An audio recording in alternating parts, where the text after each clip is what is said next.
Mesdames et messieurs, bonjour et merci de suivre le flash d'information de 10 heures sur les antennes de la télévision du Burkina. L'eau jaillit à Soukouraba dans le Kénédougou et le projet Zéro corvée d'eau potable se concrétise dans la région de la Boucle du Mouhoun et des Hauts-Bassins. Les deux régions bénéficient ainsi du projet BID UOMOA d'hydraulique et d'assainissement en milieu rural. C'est un projet de 7 milliards 760 millions de francs CFA qui est lancé hier dans le village de Soukouraba dans les Hauts-Bassins. On reste dans cette région pour aller sur les traces du ministre de l'Environnement en séjour à Bobo-Dioulasso. Bassio Bassière est allé visiter 2 unités de production de foyers améliorées en construction dans la ville, un projet qui vise à lutter contre la déforestation. Le ministre est allé aussi s'imprégner des réalités à l'École nationale des eaux et forêts.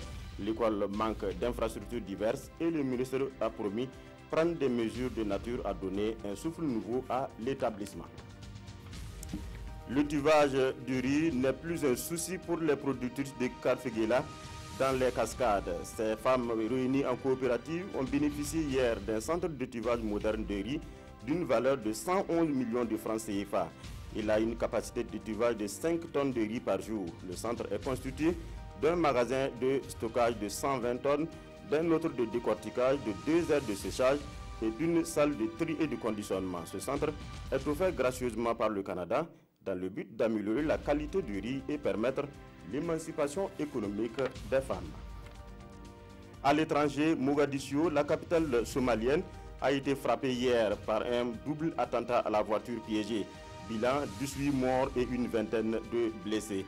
2 véhicules ont alors explosé, le premier à proximité du palais présidentiel et le second à quelques mètres d'un hôtel de la capitale. Les attaques ont été vite revendiquées par les Chebab via un communiqué posté sur Internet. Depuis 2007, la Somalie est la cible de ce groupe islamiste affilié à Al-Qaïda.